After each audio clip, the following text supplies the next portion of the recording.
The severance rite was where you went when your pack no longer wanted you. And as Selene stood before the entire gathering of Thornhaven, her former alpha's voice rang out like a death sentence.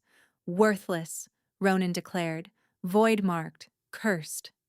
The crowd murmured their agreement. 3 years ago, she had been his betrothed. 3 years ago, the mating bond had shattered during their ceremony in front of everyone. And Ronan had made certain the entire territory knew who was to blame. Selene kept her eyes fixed on the ground. She knew what came next. Exile, servitude, perhaps worse. Her hands trembled at her sides, but she refused to let them see her break. Then the great doors exploded open. Every voice died. Every head turned. And the presence that rolled through the hall was unlike anything Selene had ever felt. This was not the dominance of a pack alpha. This was the power of a king. Alpha King Kaelin of Valdrin walked into Thornhaven as if the territory already belonged to him. Pale eyes swept the room, cold and absolute. He passed Ronan without acknowledgement, past the elders and nobles and warriors, and stopped directly in front of Selene. "I will take this one," he said, "as my Luna." The hall erupted into chaos, but Selene barely heard it. She was staring at the king who had just claimed the most worthless wolf in the territory. And when his eyes met hers, she saw something that chilled her more than his words. He meant it. But he made one thing clear before the night was over. He would give her his name, his protection, his throne. He would never give her his heart. Neither of them understood how impossible that promise would become. The great hall of Thornhaven had seen ceremonies of honor, treaties of war, and celebrations of victory. Tonight it held a severance rite. Selene stood at the edge of the raised platform where the condemned were displayed. To her left, an older woman wept silently, her mate having died in a border skirmish 6 months prior. Unmated widows disturbed pack hierarchy. To her right, a young wolf with a shattered leg that had never healed properly stared at nothing. Weakness was not tolerated in Thornhaven, but Selene drew the most attention. She was not old. She was not visibly broken. By all appearances, she should have been mated years ago, should have been raising pups in a comfortable den, and should have been anything other than standing here among the discarded. The whispers had started the moment she climbed onto the platform. "That is the one, is it not?" The void marked. "I heard the bond shattered during the ceremony itself." Can you imagine the shame? Some say she did it deliberately. Rejected him on purpose. Selene felt every word like a blade between her ribs. 3 years of this.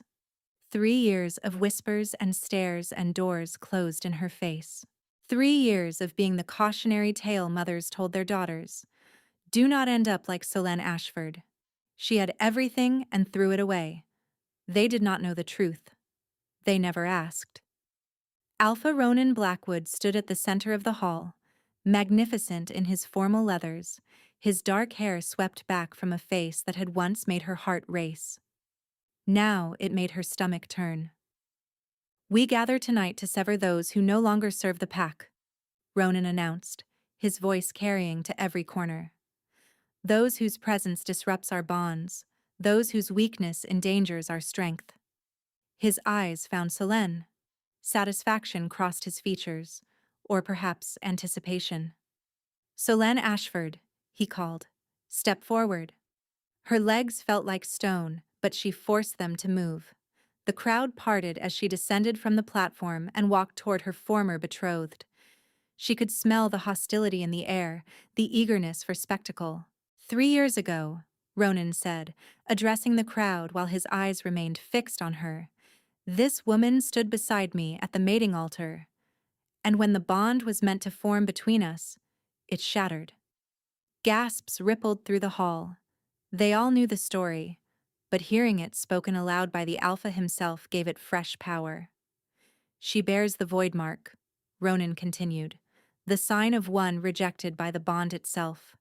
The sign of one who cannot be claimed, cannot be trusted, cannot contribute to the strength of any pack.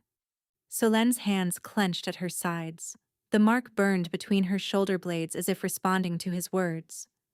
She had never seen it herself, could only feel it, but she knew what it looked like. A spiral of scarred tissue where the failed bond had literally burned her from within. She is worthless, Ronan declared, and tonight, Thornhaven severs all ties to her. The crowd roared its approval. Solenne closed her eyes. This was it. After tonight, she would be packless, alone, vulnerable to any wolf who wanted to claim her as property, as prey, as entertainment. Rogues did not survive long in these territories. "I move that she be remanded to the border camps," one of the elders called out. "The soldiers always need someone to warm their beds." Laughter. Cruel, hungry laughter. "Or sell her to the eastern traders," another suggested. "Void-marked wolves fetch a good price in the fighting pits." Solenne's wolf stirred inside her, weak and wounded but still alive, still angry. "I will decide her fate," Ronan said, holding up one hand for silence. "As Alpha, the choice is mine." He stepped closer to Solenne, close enough that she could smell him, cedar and dominance, and something rotten underneath that only she had ever noticed. "Look at me," he commanded. Solenne raised her eyes. For a moment, something passed between them. Memory. The night of their failed bonding, when the truth had nearly surfaced before he buried it. The threats he had made in private. The promises that if she ever spoke of what she knew, her family would suffer. "You should have been mine," Ronan said softly, for her ears only. "But since you could not give me that, you will give me this. Your humiliation, your destruction, and your silence. Forever." Solenne said nothing. Ronan smiled and turned back to the crowd. "I have decided," he announced. "Solenne Ashford will be sent to the northern mines. Let her spend her remaining years digging ore in the dark. Let her remember what she could have had." The northern mines. A death sentence dressed as mercy. No one survived more than a few years in those frozen tunnels. Solenne felt the last of her hope crumble to dust, and then the doors burst open. Every voice cut off mid-word. Every head snapped toward the entrance. And Solenne felt something she had never experienced in her entire life. True power. It rolled through the hall like a physical wave, pressing against her chest, making her wolf drop to its belly in instinctive submission. This was not the dominance of an alpha. This was something ancient, something absolute, and something that turned every other wolf in the room into a pup by comparison. Alpha King Kaelin of Valdrin stood in the doorway. Solenne had never seen him in person, only heard stories. The king who ruled all territories, the alpha whose bloodline stretched back to the first wolves, the man who was said to be more stone than flesh, more weapon than wolf. The stories had not prepared her. He was tall, taller than any wolf she had ever seen, with shoulders that blocked the torchlight behind him. His hair was silver white, not from age but from his bloodline, falling straight to his jaw. His face was carved from granite, beautiful and terrible, with eyes the color of a winter sky. Those eyes swept the hall and dismissed everyone in it. "Ronan Blackwood," the king said. His voice was quiet, but it silenced every whisper. "I require something from your pack." Ronan had gone pale. He dropped into a bow, deeper than Solenne had ever seen him bow to anyone. "Your Majesty," Ronan stammered, "we are honored beyond words. If I had known you were coming, I would have prepared a proper welcome. Whatever you require is yours. Name it." The king ignored him completely.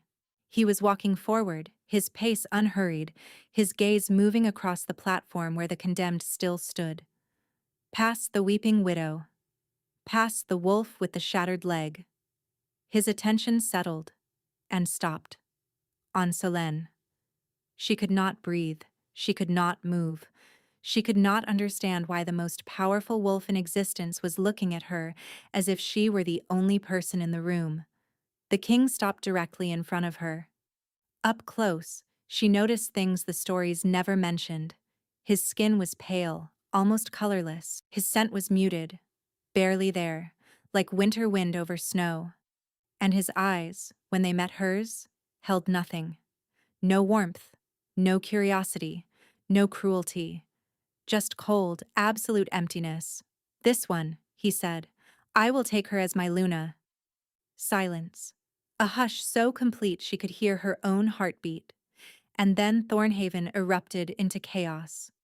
Through the small window of the carriage, Solène watched Thornhaven disappear behind the hills. She still could not believe this was happening. The chaos after the king's announcement had been a blur. Ronan's face, white with shock and fury. The elders shouting over each other. The crowd pressing forward, trying to understand how their void-marked outcast had just become the future queen of all territories. And through all of it, King Kalen had stood like a statue carved from ice, unmoved, uninterested. "My choice is made," he had said, cutting through the noise. "She comes with me tonight." No one had dared to argue further. Now Solène sat in a carriage more luxurious than any room she had ever slept in, wearing the same worn dress she had been condemned in, watching her old life fade into the darkness. Relief warred with terror in her chest. She was not going to the mines.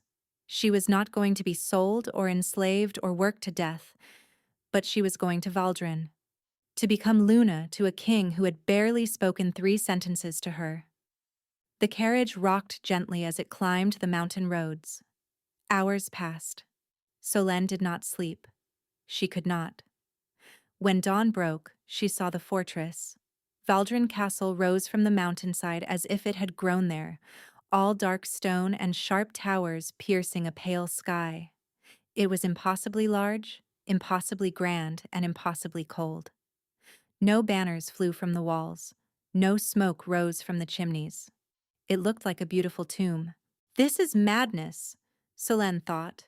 "Why would he choose me? Why would anyone?" The carriage stopped before massive iron gates that swung open without a single guard in sight. They continued up a winding path until the carriage halted before the main entrance. A guard opened the door and offered his hand. Solène took it with trembling fingers and stepped down onto smooth stone. The wind at this altitude cut through her thin dress like knives. She wrapped her arms around herself, shivering. "Follow me, my lady," the guard said. "The king will see you in his study." "My lady." The words felt wrong on her skin. She followed the guard through corridors that seemed to stretch forever. The castle was as cold inside as it looked from outside. No fires burned in the hearths they passed. No servants bustled about. The quiet was absolute. Finally, they stopped before a heavy oak door. "The king awaits," the guard said, and withdrew. Solène stood alone, her pulse jumping. She raised her hand, hesitated, then knocked. "Enter." She pushed the door open and stepped inside. The study was vast, lined with books from floor to ceiling, maps and documents scattered across a broad desk. A fire burned low in the hearth, but even from across the room, Solène could feel that it gave off no warmth. And standing by the window, backlit by gray morning light, was King Kalen. He had changed from his traveling clothes into a simple white shirt and dark trousers. It should have made him seem more approachable. Instead, it only emphasized the predatory stillness of his body, the unnatural paleness of his skin. When he turned to look at her, Solène felt the cold radiating from him like a physical force, as if winter itself lived in his bones. She dropped into a curtsy, her legs unsteady. "Your Majesty." "Rise," he said. She straightened. Through her lashes she studied him. The hard line of his jaw. The eyes that seemed to look through her rather than at her. There was no warmth there, no curiosity, nothing. "Your Majesty," she began, her voice barely steady. "I need to tell you something before we go any further, about what I am. About why Ronan called me worthless. I know what you are. Solène blinked. You do. Void marked. Bond shattered. Rejected by your pack. He listed the words without inflection, as if reading from a document. I was informed before I arrived at Thornhaven. Then why? Solène whispered. Why would you choose me? A muscle twitched in his jaw, gone before she could examine it. Because you are exactly what I need, he said. A Luna who cannot form a true bond. A wife who will never expect more than the arrangement provides. Solène stared at him. I do not understand. Kaelin turned fully toward her, his pale eyes fixed on her face. I will be clear, he said. You will be my Luna in name. You will stand at my side for public functions. You will bear my heirs to secure the succession. Beyond that, we will share nothing. No quarters, no meals, no life. You will live comfortably. You will want for nothing material. But I will never claim you fully. I will never mark you. And I will never love you. The words should have hurt. Instead, Solène felt something unexpected. Relief. He was not like Ronan. Ronan had wanted to own her, possess her, and control her. This king wanted nothing from her except her presence. Her name beside his. That was safety. That was mercy. I understand, she said quietly. Kaelin studied her. Confusion stirred behind his expression. You accept these terms? Yes, Your Majesty. Without negotiation? Without protest? What would I negotiate for? Solène asked. A week ago, I was about to be sent to the mines to die. Now I am being offered protection, safety, a life where no one will call me worthless again. She met his gaze steadily. Cold indifference is more kindness than I have known in 3 years. The king went very still. For a long moment, he simply looked at her. And for the first time, Solène saw something beneath the ice. A crack, a question. But it vanished before she could understand it. Very well, Kaelin said, turning back to the window. The binding ceremony will take place in 3 days. My staff will see to your needs until then. He was dismissing her. Solène turned to leave, then paused. There was something she needed to know. Something she could not ignore. Your Majesty, she said carefully. When you touched my hand to help me into the carriage, I noticed something. Kaelin did not turn around. And what was that? You are cold. Not cool, as wolves sometimes are after a long run. Genuinely cold. Like you have been standing in snow for hours. A long pause stretched between them. We wolves run hot, Solène continued, especially alphas, especially kings. But you feel like winter. When Kaelin spoke, his voice was flat. It is a family condition. His tone made it clear the conversation was over. But as Solène left the study, her mind would not stop turning. He had called her exactly what he needed. A wolf who could not bond, a Luna who would never expect love. But what did that mean? What was he hiding beneath all that ice? And why did she feel, with absolute certainty, that the Alpha King of Valdrin was just as broken as she was? The binding ceremony was held in the great hall of Valdrin Castle. Solène had barely slept in the 3 days since her arrival. The chambers they had given her were larger than any space she had ever occupied. A bed draped in furs, a fireplace that burned constantly, though she suspected it was for her benefit rather than any warmth the king might need. Servants who treated her with quiet respect, who brought her food she was too nervous to eat, who dressed her in fabrics softer than anything she had ever touched. No one sneered at her. No one called her worthless. It was disorienting. Like walking in a dream she kept expecting to shatter. Now, dressed in a gown of deep blue that made her feel like someone else entirely, Solène walked into the great hall for the ceremony that would make her Luna. The hall was smaller than she expected. No crowd of thousands, no nobility jostling for position. Just the king's advisors, a handful of high-ranking wolves from allied packs, and one representative from Thornhaven. Dread pooled in Solenne's stomach when she saw who Ronan had sent. Marin Whitmore stood near the back of the hall, dressed in traveling leathers, her honey-colored hair swept back from a face that had once pretended friendship. They had grown up together. They had trained together. And on the night of Solenne's failed bonding ceremony, Marin had been the first to call her cursed. Their eyes met across the room. Marin smiled. It did not reach her eyes. Solenne forced herself to look away, to focus on the altar at the front of the hall where King Kaelin waited. He wore black, as always. It emphasized the silver of his hair, the pale ice of his eyes. He looked like something carved from winter itself. Beautiful and terrible, and utterly unreachable. She walked toward him, acutely aware of every gaze following her progress. The advisors watching with barely concealed curiosity. Marin watching with something far more dangerous. When she reached the altar, Kaelin extended his hand. His skin was cold against her fingers. Cold as it had been in the carriage, in the study, every time she had been close enough to feel his temperature. "The binding begins," the officiant announced.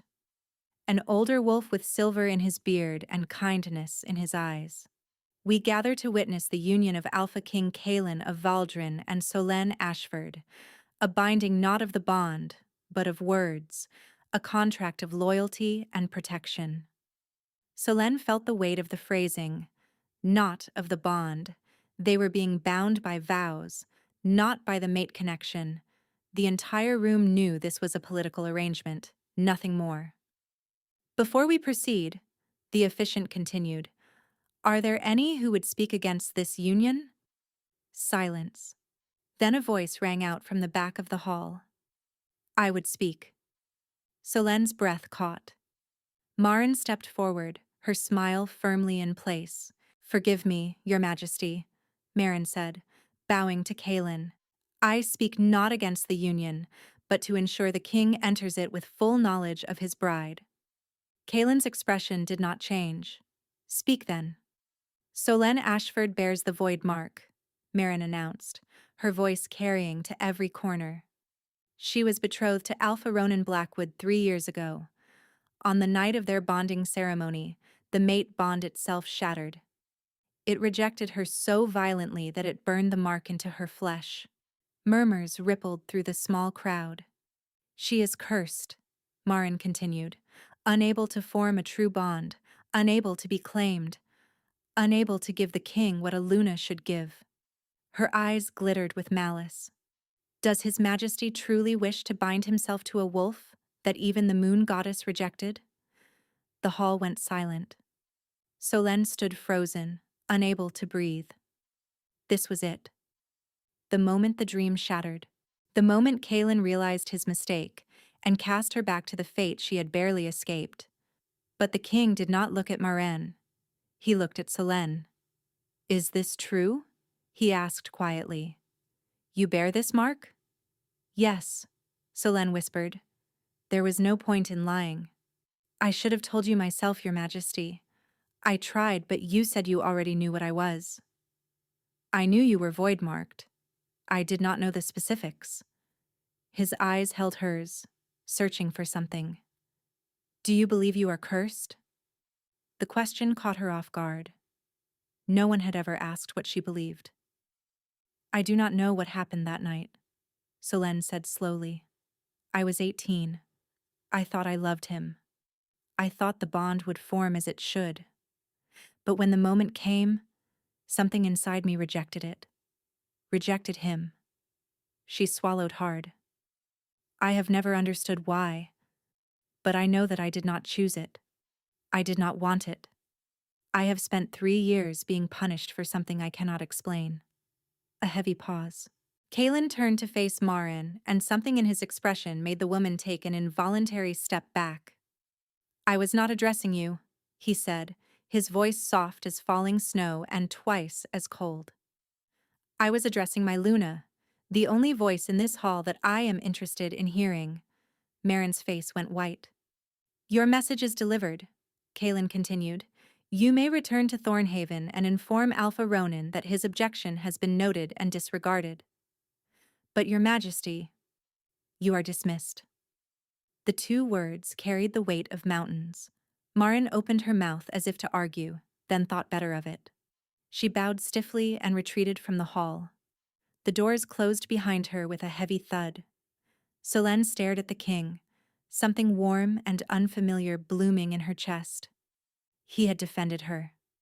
Publicly. Without hesitation. Continue the ceremony, Kaelin said to the officiant. The binding proceeded. Vows were spoken. A contract was signed. No rings were exchanged, no marks given. But by the end of it, Solène was legally, officially, the Luna of Valdren. When it was over, the advisors approached to offer congratulations that sounded more like condolences. Solène accepted them with numb politeness, her mind still spinning from everything that had happened.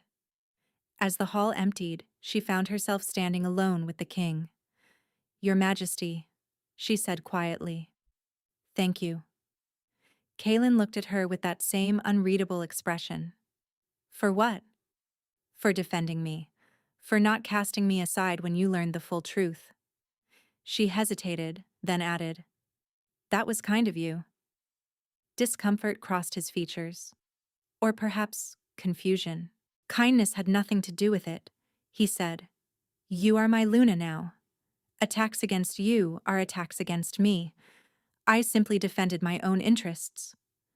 Solène studied him for a long moment. Is that what you tell yourself? His jaw tightened. It is the truth. Then I thank you for your interests, she said softly. Whatever you choose to call them, they are more than anyone has shown me in a very long time. The king said nothing. But as Solène turned to leave, she caught something in his scent. Just a flicker, barely there beneath the winter cold. Warmth, faint as a candle in a snowstorm, but present, real. She filed it away and did not mention it. Later that evening, Solène found herself in the castle gardens, desperately needing air that did not feel quite so heavy with expectation. The sun was setting behind the mountains, painting the sky in shades of red and gold. Footsteps behind her made her turn. It was Marin, still in the castle despite being dismissed hours ago. Congratulations, Marin said, her voice dripping with false sweetness. Luna of Valdren, who could have imagined? What are you still doing here? Solène asked quietly. Leaving in the morning, but I wanted to speak with you first. Privately. Marin stepped closer, her smile sharpening. He seems to care for you, does he not? Defending you before the entire court. How romantic. He was defending his interests. Nothing more. Is that what he told you? Marin laughed softly. Perhaps. But I wonder how long that defense will last when he learns the full truth. Ice crept through Solène's veins. What are you talking about? The bonding ceremony. 3 years ago. Marin's eyes glittered in the fading light. You think it was your fault, do you not? That something inside you rejected Ronan? That is what everyone believes. Everyone is wrong. Marin leaned closer, her voice dropping to a whisper. Ronan thinks his secret died with that witch he hired. He does not know I was watching that night. He does not know I saw everything. Solène's breath caught. You are lying. Am I? Marin tilted her head, studying her with cruel amusement. I have carried this secret for 3 years, waiting for the right moment to use it. And now that you have bound yourself to the most powerful wolf in existence, the moment has finally come. What do you want? Marin's smile widened. For now, nothing. I simply wanted you to know that I have you, completely. She stepped back, spreading her hands. Enjoy your new life, Luna. Build your hopes as high as you like. Because when I decide to tear them down, there will be nothing left but ashes. She turned and walked away into the darkness. Selene stood alone in the garden, her hands trembling, the setting sun bleeding red across the sky. 3 years of believing she was broken, 3 years of carrying shame that was not hers. And now Marin claimed to know the truth. What really happened that night? Who was truly responsible? And what would happen when the Alpha King discovered that his Luna was hiding something even she did not understand?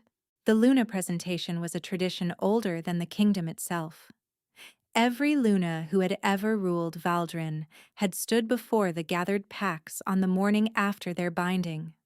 They had shown their faces, demonstrated their strength, and proved themselves worthy of standing beside the king. Selene had been dreading it since she learned it existed. Now, dressed in a gown of silver and white that made her feel like a ghost, she stood behind the great doors of the throne room and listened to the crowd beyond. They had come from every territory. Alphas and their mates, nobles and warriors, curious wolves who wanted to see what kind of Luna their cold king had chosen. The rumors had already spread. Void-marked, bond-shattered, the worthless wolf of Thornhaven. Solène could hear snippets of conversation through the heavy wood. They say she cannot bond at all? What kind of Luna cannot bond? Perhaps that is why he chose her. Everyone knows the king is incapable of attachment. But to present her to the kingdom? To expect us to bow to a cursed wolf? A hand touched her elbow. She turned to find an older woman beside her, dressed in the simple gray of the castle staff. Her eyes were kind. "I am Yara," the woman said. "His Majesty's head of household. He asked me to escort you. He is not coming himself? He awaits you inside, at the throne." Yara studied her with an expression Solène could not read. "You are afraid." It was not a question. "I have spent 3 years being called worthless," Solène admitted quietly. "Now I am expected to walk into a room full of wolves, who already hate me, and pretend I deserve to stand beside a king." Yara was silent for a moment. Then she said, "May I tell you something about His Majesty?" Solène nodded. In the 15 years I have served him, I have never seen him defend anyone, not his advisors, not his allies, not even his own bloodline." Yara's voice softened. "Yesterday, he defended you before the entire binding assembly. Whatever you believe about yourself, the king does not agree with it." Something loosened in Solène's chest. Just a fraction. "Thank you," she whispered. "Save your thanks," Yara said, a hint of warmth in her voice. "The presentation begins. Walk straight. Do not bow. You are Luna now. You bow to no one except the king, and only in private." The doors began to open. Light flooded in, along with the sound of hundreds of wolves turning to watch. Solène felt every eye like a physical weight, pressing against her skin, searching for weakness. She walked forward. The throne room was vast, pillars of dark stone rising toward a ceiling lost in shadow. The crowd lined both sides of a central aisle, leaving a clear path to the raised dais where 2 thrones waited. Kaelin sat in the larger throne, dressed in formal black, his silver hair catching the light from the high windows. He watched her approach with those pale, unreadable eyes. Beside his throne, slightly smaller but no less grand, sat an empty seat. Her seat. Solène kept her spine straight, her gaze fixed ahead. She could feel the whispers following her like snakes through grass. Look at her. No marks at all. Not even a claim bite. He has not bonded her. Perhaps he cannot. The void marked cannot be claimed. She is defective. She reached the dais and climbed the steps. Kaelin rose from his throne and extended his hand. Cold. Always cold, but steady. He guided her to stand beside him, facing the crowd. "Wolves of Valdrin and the allied territories," Kaelin announced. His voice carried without effort, filling every corner of the vast room. "I present to you Selene, Luna of Valdrin, my bound partner, My queen. The hush that followed was deafening. Then a voice rang out from the crowd. She bears no mark. Solène recognized the speaker. An alpha from one of the southern territories, thick-necked and aggressive, his eyes fixed on her with open contempt. A Luna should bear her king's mark, the alpha continued. This woman bears nothing. How can we accept a queen who is not truly claimed? Murmurs of agreement rippled through the crowd. Solène felt her chest tighten. This was it. The moment everything fell apart. The moment Kaelin realized his mistake. But the king simply looked at the southern alpha with an expression of absolute indifference. You question my Luna, Kaelin said quietly. I question nothing, your majesty. I simply observe that tradition requires... Tradition.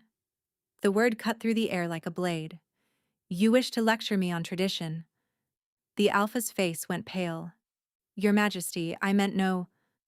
The Luna of Valdrin is whoever I say she is.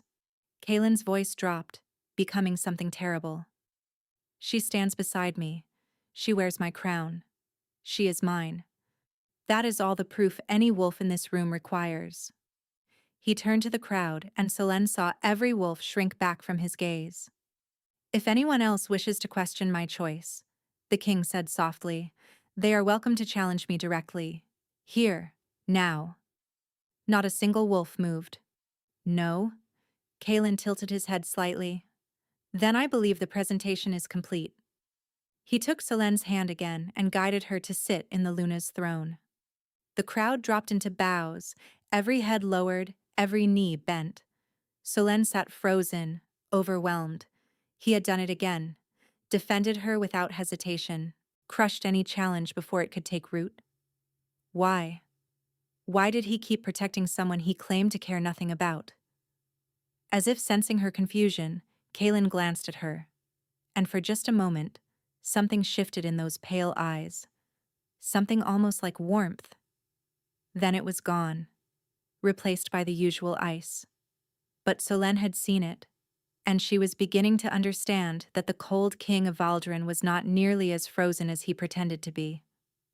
Later that night, after the endless receiving lines and formal introductions, Solène finally escaped to the gardens. The stars were bright overhead, the air sharp with the scent of pine and snow. She breathed deeply, trying to settle her racing thoughts. Footsteps approached. She turned to find Kaelin walking toward her, still in his formal clothes, his expression unreadable. You should be inside, he said. It is cold. I needed air. She studied him in the starlight. Why do you keep defending me? I told you. Attacks against you are attacks against me. And yet you hold my hand in front of the entire kingdom. You guide me to my throne as if I were precious. She stepped closer to him. Those are not the actions of a man protecting his interests. Those are the actions of someone who cares. Kaelin went very still. You are mistaken, he said quietly. Am I? I am not capable of caring. Not in the way you mean. His voice was flat. It would be unwise for you to expect more from me than I can give. Solène looked at him for a long moment, at the tension in his jaw, the careful blankness of his expression, the way his hands were clenched at his sides. What happened to you? She whispered. What made you this way? Something fractured in his eyes, just for a moment. Then the ice closed over it again. Good night, Luna, he said. I will see you at the morning council. He turned and walked away. Solène watched him go, her heart aching with questions she did not know how to ask. What was he hiding beneath all that cold? And why did she feel, with growing certainty, that the answer would change everything? 3 weeks passed.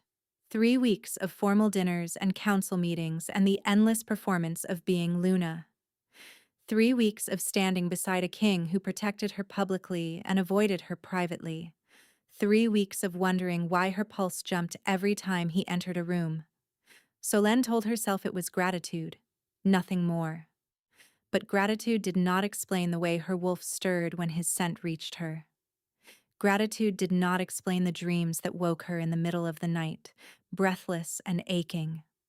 Gratitude did not explain the disappointment that settled in her chest every time he left a room without looking at her. She was falling for him. The realization came on a quiet evening when she was reading in the library, and he walked in without noticing her. He had removed his formal jacket, rolled his sleeves to his elbows, and his silver hair was disheveled as if he had been running his hands through it. He looked exhausted, human, vulnerable, and beautiful. So beautiful it made her chest hurt. He selected a book from the shelf, turned to leave, and finally saw her sitting in the corner. They stared at each other. "I did not realize you were here," he said. "I can leave." "No. Stay." He hesitated, then added, "If you wish." Selene nodded. He settled into a chair across from her and opened his book. They read in silence for nearly an hour. It should have been awkward. Instead, it felt peaceful, natural. When Kaylin finally rose to leave, he paused by her chair. "You are settling in well," he said quietly. "The staff speak highly of you. They are kind. They are honest. There is a difference." He looked at her for a long moment, something unreadable passing through his features. "Good night, Selene." It was the first time he had used her name. The sound of it in his voice did something dangerous to her heart. After that night, things began to change. He sought her out more often. Small moments that accumulated into something larger. He found her in the library, in the gardens, in the quiet corners of the castle where she went to escape the weight of being Luna. They talked about politics, about history, about the challenges of ruling a kingdom full of wolves who feared and resented change. He asked her opinions and actually listened to her answers. "You think the border patrols should be reorganized?" he asked one evening, genuine curiosity in his voice. "I think you have too many wolves in the south and not enough in the east. The eastern territories are where the rogue attacks have been increasing." Kaylin studied her. "You have been reading the patrol reports." "I am Luna. I should understand my kingdom." Pride stirred behind his expression, almost a smile. "You continue to surprise me," he said quietly. Selene felt warmth bloom in her chest. "Is that a good thing?" "I have not decided yet." But he was almost smiling when he said it. The night everything changed began like any other. Selene was in her chambers, preparing for bed, when a knock came at her door. She opened it to find Kaylin standing in the hallway, his expression tense. "May I come in?" She stepped aside, her breath catching. He entered and stood awkwardly in the center of her room, his hands clasped behind his back. He looked uncertain. It was the most human she had ever seen him. "The council has been asking about heirs," he said finally. "They believe it is time we produce them." Selene's throat tightened. "Oh. I told them I would discuss it with you first." He met her eyes. "I will not force anything upon you, Selene. If you are not ready, if you do not wish." "I knew this was part of our arrangement," she said quietly. "I agreed to it." Agreeing to terms in a contract is different from agreeing in practice. His jaw tightened. "You should have a choice." The fact that he cared about her choice made something crack open in her chest.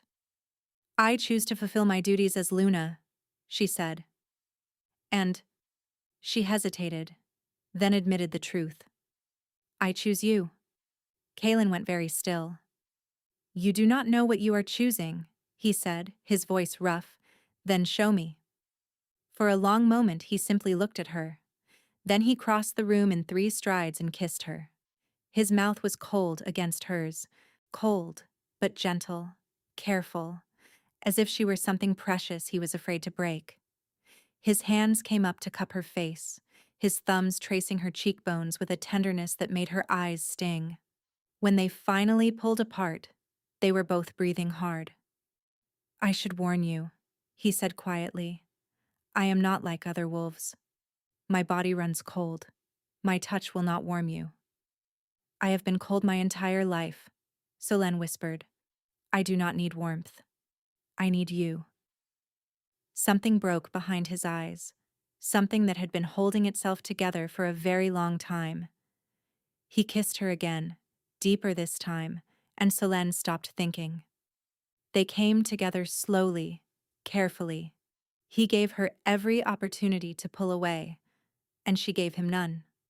His skin was ice against her heat, and the contrast created sensations she had never imagined possible. Every touch sent shivers racing through her. Every kiss left her wanting more. When he finally lay beside her afterward, his arm wrapped around her waist, his cold chest pressed against her back, Solène felt something she had not felt in years. Safe. Stay, she whispered. Please. Just tonight. She felt him hesitate, felt the tension coil through his body. I should not, he said quietly. Why? A long pause. Because if I stay, he finally admitted, I will want to stay again tomorrow. And the night after that. And eventually, I will want things I cannot have. Solène turned in his arms to face him. In the darkness, she could barely make out his features, but she could feel him. Feel the way his heart was racing despite his cold skin. What things? She asked softly. He did not answer, but he stayed. And when she woke in the morning to find him still there, still holding her, still watching her with something terrifyingly close to tenderness, Solène knew she was in trouble. Because she was not just falling for the cold king of Valdrin, she had already fallen. And she had no idea how to survive the landing. The weeks that followed were the happiest of Solène's life. Kaelin came to her every night. Sometimes they talked for hours before falling into bed. Sometimes they barely made it through the door before his hands were on her. Sometimes they simply lay together in the darkness, breathing in sync, needing nothing more than each other's presence. He was different in private. The ice melted when they were alone, revealing something warm and wounded beneath. He laughed at her jokes, quiet huffs of amusement that made her feel like she had accomplished something miraculous. He told her stories about his childhood, about the burden of being king, about the loneliness that had defined his entire existence. And she told him about herself, about Thornhaven, about Ronan, about the night her world had shattered and she had never understood why. You truly do not know what happened? Kaelin asked one night, his fingers tracing idle patterns on her shoulder. I remember standing at the altar. I remember the moment the bond was supposed to form. And then, she shuddered. Pain. Burning. Like something inside me was being ripped apart. When it was over, the mark was there, and Ronan was calling me cursed. Kaelin was quiet for a long moment. Bond rejection does not happen without cause. Something must have triggered it. I have spent 3 years trying to understand what. Perhaps it was not something you did. His voice was careful. Perhaps it was something he did. The thought had never occurred to her. Not once. What do you mean? Bonds can be corrupted, Solène, poisoned before they form. If someone interfered with the ceremony. He stopped himself, his jaw tightening. Forgive me. I am speculating without evidence. But the seed had been planted. Someone interfered. Someone poisoned the bond before it could form. Marin's words echoed in her memory. Ronan thinks his secret died with that witch he hired. He does not know I was watching that night. He does not know I saw everything. What if the rejection had not been her fault at all? Solène pushed the thought away. She could not deal with it now. Not when everything else in her life was finally going right. Because it was going right. For the first time in years, she was happy. Truly happy. And then she discovered she was pregnant. The healer confirmed it on a bright morning when the snow was falling gently outside. Solène sat frozen in her chair, her hand pressed to her stomach, unable to process the words. Congratulations, Luna, the healer said warmly. The kingdom will be overjoyed. A child. Kaylin's child. Joy and terror warred in her chest. That evening, she waited until they were alone in her chambers to tell him. Kaylin had just arrived, was just reaching for her when she stopped him. "I need to tell you something," she said. He went still, his expression guarded. "What is it?" "I am pregnant." A hush fell between them. Then Kaylin's hand moved, slowly, reverently, to rest against her stomach. His palm was cold through the fabric of her dress, but his touch was so gentle it made her eyes sting. "You are certain?" he whispered. The healer confirmed it today. For a long moment he did not move, did not speak, just stood there with his hand on her stomach, staring at nothing. Then he looked up at her, and Solène saw something she had never seen in his eyes before. Fear. "Kaylin, what is wrong?" He shook his head slightly, as if clearing it. "Nothing. Nothing is wrong." But his voice was strained, his scent sharp with something she could not identify. "You are lying to me. I am not—" He stopped, took a breath. "I am overjoyed, Solène, truly. A child is everything I have hoped for." "Then why do you look terrified?" He pulled away from her, turning toward the window. His shoulders were rigid, his hands clenched at his sides. "There are things I have not told you," he said quietly, "about my family, about why I am the way I am." Solène felt her throat constrict. "Tell me now." "I cannot." "Why not?" "Because telling you would put you in danger, and I will not." His voice cracked. "I will not risk you. I will not risk our child." She crossed the room to stand behind him, close enough to feel the cold radiating from his body. "Whatever it is," she said softly, "we will face it together. That is what mates do." He turned sharply. "We are not mates. We are bound by contract, not by bond. I have never marked you. I have never claimed you fully." "Why?" The question burst out of her, raw and desperate.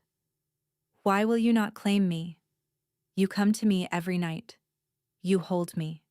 You—" She stopped, her voice breaking. "Sometimes when you look at me, I think you might actually care.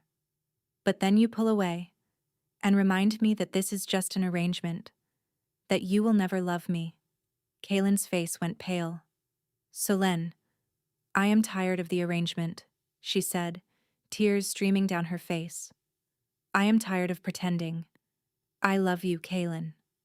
I love you, and I do not know how to stop. And I need to know if there is any chance you feel the same." The words hung in the air between them. Kaylin looked at her with an expression of such anguish that it stole her breath. "Please," she whispered, "just tell me the truth, even if it hurts." He closed his eyes, drew a shuddering breath.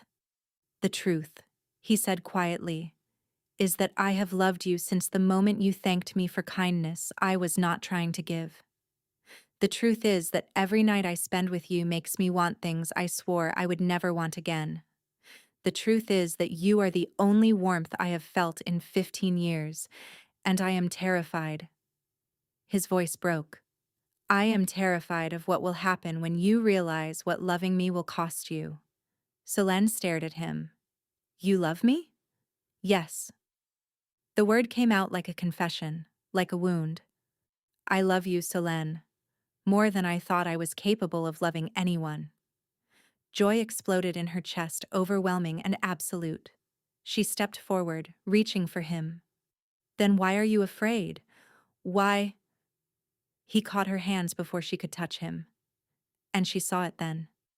The frost forming at his collar, the ice crystallizing along his jawline, the cold spreading from within.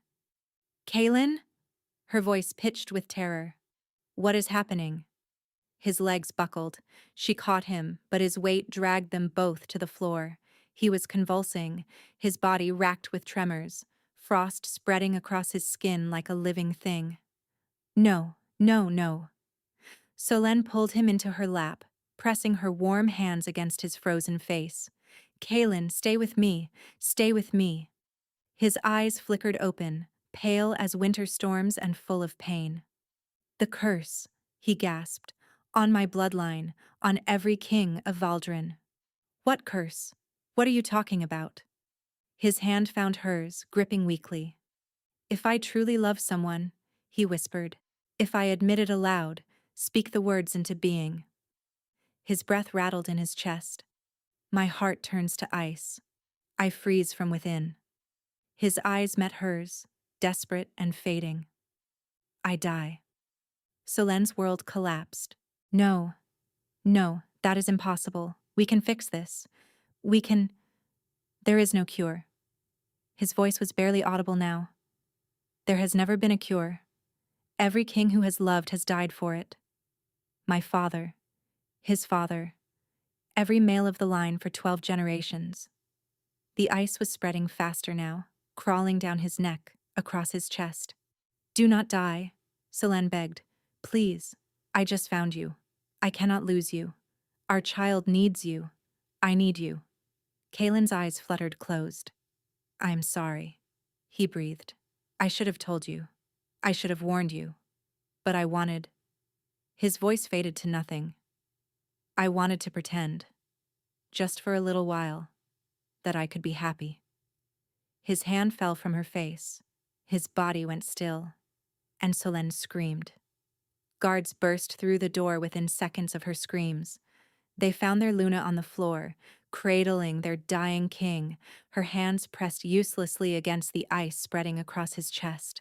The frost had reached his face now, crystallizing along his cheekbones, turning his lips blue. Help him! Solenne screamed. Someone help him! But the guards just stood there, horror written across their faces. Get the healer! One of them finally managed. Get everyone! Move!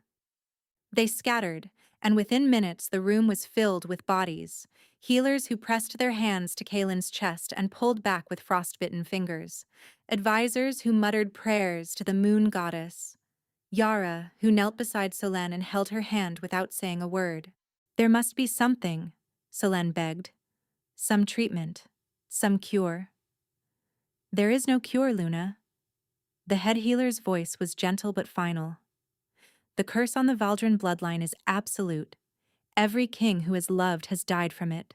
His father, his grandfather, every male of the line for 12 generations. Then why did no one tell me? Why did no one warn me? Because His Majesty forbade it. Yara's grip tightened on her hand. He knew the risk. He tried to protect himself by choosing a Luna he believed he could never love, but even he could not have predicted. Her voice broke. He could not have predicted you. Solenne stared down at Kaelin's frozen face. Even now, even dying, he was beautiful. And she had done this to him. Her love had done this. No. Something rebelled inside her. Some instinct, some certainty, some voice that refused to accept this ending. The curse was placed by magic, she said slowly. That means it can be broken by magic. The curse is ancient, Luna. The most powerful witches in history have tried to... I do not care what they tried.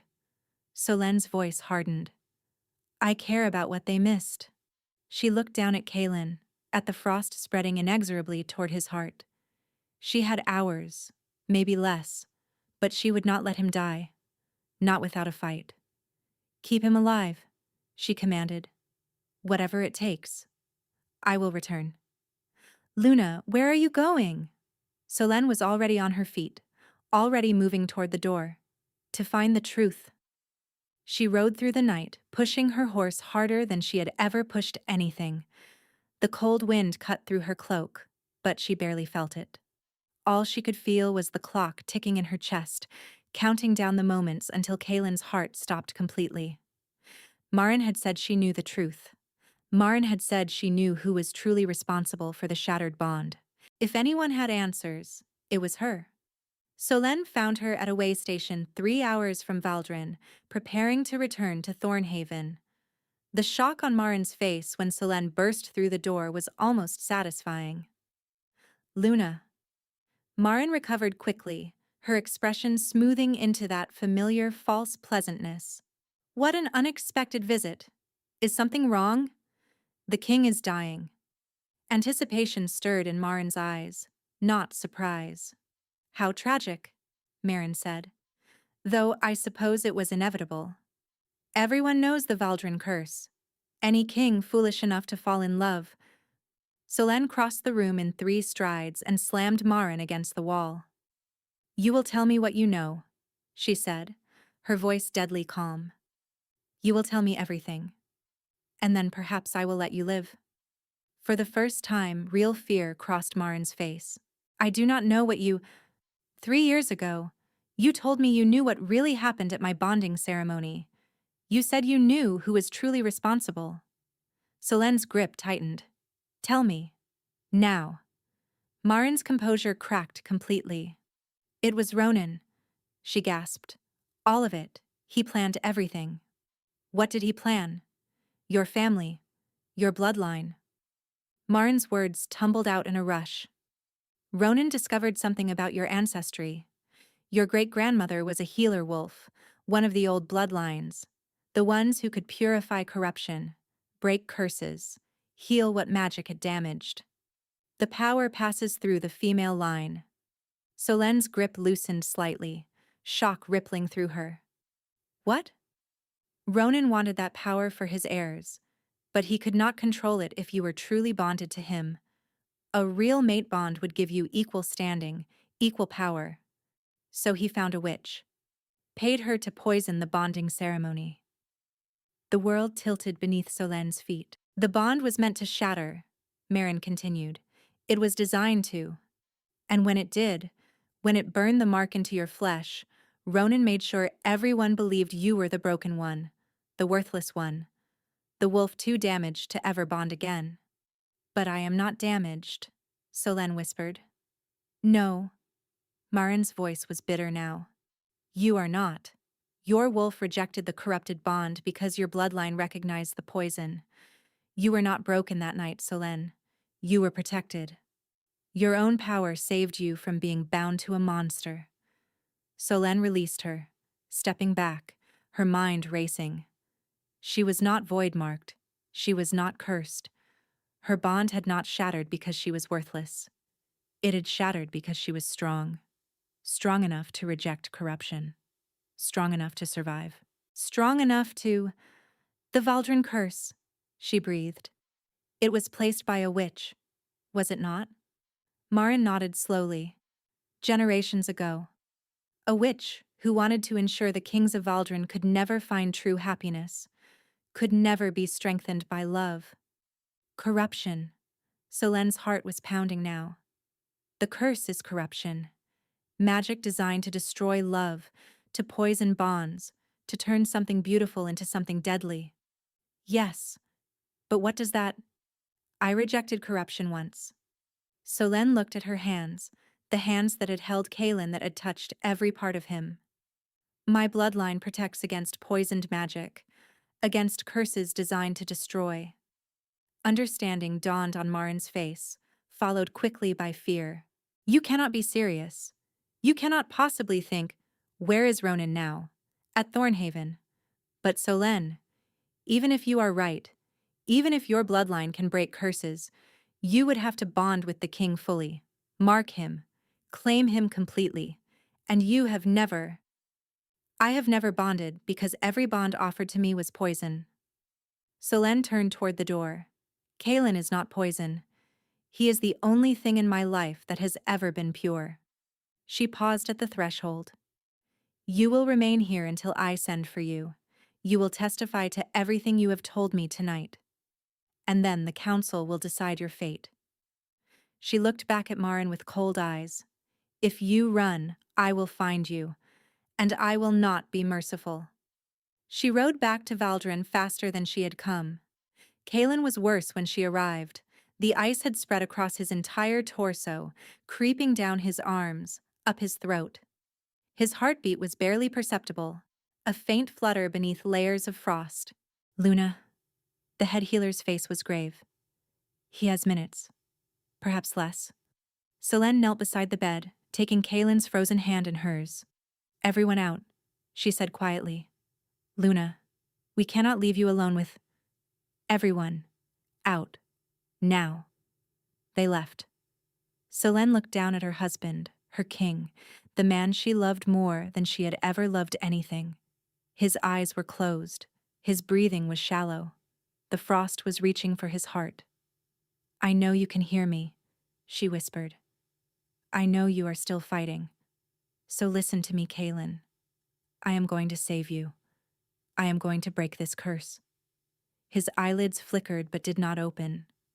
"They told me my whole life that I was broken, that my bond was shattered, that I was incapable of claiming or being claimed." She leaned closer, pressing her forehead to his frozen cheek. "They were wrong. About all of it. I am not broken. I am exactly what you need." She pulled back and looked at his throat, at the place where a claiming mark would go. Her whole life, she had been told she could not do this, could not bond, could not claim, could not love without destroying. But Ronan had lied. Marin had lied. Everyone who had ever called her worthless had been wrong.